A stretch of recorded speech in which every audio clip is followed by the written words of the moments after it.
दोस्तों, कैसे हैं आप सब? आशा करता हूँ आप लोग अच्छे होंगे और आप अपनी तैयारी सही तरीके से कर रहे होंगे। तो टॉपिक वाइज करंट अफेयर्स में आज का टॉपिक है सेंसस। सेंसस 2011। सेंसस 2011 में हम लोग बिहार का डिस्ट्रिक्ट वाइज देखते हैं कि बिहार में कौन सा डिस्ट्रिक्ट कितने स्थान पर है। ठीक है, तो शुरुआत करते हैं पहले से। सर्वाधिक जनसंख्या वाले 3 जिलों में पहला स्थान पर है पटना, जिसकी आबादी 58.4 लाख है। दूसरा है पूर्वी चंपारण, तीसरा है मुजफ्फरपुर। सबसे कम जनसंख्या वाला 3 जिला है शेखपुरा, 6.4 लाख इसकी आबादी है बस। दूसरे स्थान पर शिवहर और तीसरा है अरवल। सर्वाधिक जनसंख्या वृद्धि वाले 3 जिले मधेपुरा 31.1%। दूसरा है किशनगंज। तीसरा अररिया और खगड़िया का दोनों का एक साथ ही है, जिसका वृद्धि दर है 30.2%। सबसे कम जनसंख्या वृद्धि वाले 3 जिले हैं अरवल 18.9%, दूसरे में है गोपालगंज और तीसरे स्थान पर है दरभंगा। सर्वाधिक लिंगानुपात वाले 3 जिला गोपालगंज, दूसरा सिवान और तीसरा सारण। सिवान जो है, सिवान का बॉर्डर दोनों से टच होता है, गोपालगंज से भी और सारण से भी। सारण को हम छपरा के नाम से भी जानते हैं। सबसे कम लिंगानुपात वाले 3 जिले हैं मुंगेर, दूसरे स्थान पर भागलपुर, तीसरे स्थान पर खगड़िया। सर्वाधिक बाल लिंगानुपात वाले 3 जिले किशनगंज, दूसरे स्थान पर कटिहार, तीसरे स्थान पर है गया। सबसे कम बाल लिंगानुपात वाले 3 जिला वैशाली, दूसरे स्थान पर पटना और तीसरे स्थान पर है मुजफ्फरपुर। सर्वाधिक जनसंख्या घनत्व वाले 3 जिले हैं, पहला शिवहर, दूसरा पटना, तीसरा है दरभंगा। सबसे कम जनसंख्या घनत्व वाले 3 जिले कैमूर 488, दूसरे स्थान पर जमुई, तीसरे स्थान पर है बांका। सर्वाधिक शहरीकरण वाले 3 जिले पटना, यानी कि पटना का शहरीकरण ज़्यादा हुआ है। उसके बाद आता है मुंगेर का नाम, फिर तीसरे स्थान पर है भागलपुर।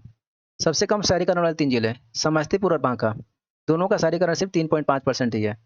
दूसरे स्थान पर मधुबनी और तीसरे स्थान पर है कैमूर।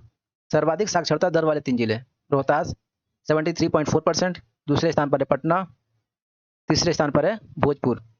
रोहतास ने साक्षरता दर में पटना को भी पीछे छोड़ दिया है। सबसे कम साक्षरता दर वाले 3 जिले पूर्णिया, यानी कि पूर्णिया की साक्षरता दर जो है सबसे कम है। दूसरे स्थान पर सीतामढ़ी, तीसरे स्थान पर है कटिहार। सर्वाधिक पुरुष साक्षरता दर वाले 3 जिले रोहतास 82.9%, दूसरा है भोजपुर, तीसरा है बक्सर। बक्सर सर्वाधिक साक्षरता दर में भी आगे है और पुरुष साक्षरता दर में भी सबसे आगे है।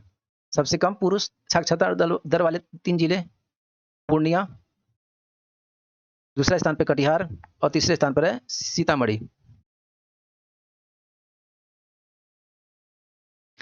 सर्वाधिक महिला साक्षरता दर वाले 3 जिले रोहतास 63.0%, दूसरे स्थान पर है मुंगेर, तीसरे स्थान पर है पटना। सबसे कम महिला साक्षरता दर वाले 3 जिले सबसे कम सहरसा 41.7%, दूसरा है मधेपुरा, तीसरा है पूर्णिया। सर्वाधिक ग्रामीण साक्षरता साक्षरता दर वाले 3 जिले रोहतास 72.5%, उसके बाद आता है औरंगाबाद, तीसरे स्थान पर है भोजपुर। सबसे कम ग्रामीण साक्षरता दर वाले 3 जिले इसमें पहला है पूर्णिया 48.4%, दूसरा है कटिहार, तीसरा है सीतामढ़ी। सर्वाधिक शहरी साक्षरता दर वाले 3 जिले कैमूर 82.6%, दूसरा पटना, तीसरा है मुंगेर। इसने शहरी साक्षरता दर में भी पटना को पीछे छोड़ दिया कैमूर ने। सबसे कम शहरी साक्षरता दर वाले 3 जिले शिवहर, इसका परसेंटेज 62.0%, दूसरा है शेखपुरा, तीसरा है मधुबनी। आपको बताना है कि मधुबनी किस चीज़ के लिए ज़्यादा फेमस है। सर्वाधिक अनुसूचित जाति प्रतिशत वाले 3 जिले गया 30.39%, उसके बाद नवादा और फिर तीसरे नंबर पर औरंगाबाद। न्यूनतम अनुसूचित जाति प्रतिशत वाले 3 जिले किशनगंज ओनली 6.69%, दूसरा कटिहार, तीसरा भागलपुर। सर्वाधिक अनुसूचित जनजाति यानी एसटी प्रतिशत वाले 3 जिले पश्चिमी चंपारण 6.35%, दूसरा कटिहार है और तीसरा जमुई। न्यूनतम अनुसूचित जनजाति प्रतिशत वाले 3 जिले पहला खगड़िया, इसका परसेंटेज 0.04%, दूसरा समस्तीपुर और तीसरा औरंगाबाद। आज के लिए इतना ही। Thank you for watching this video.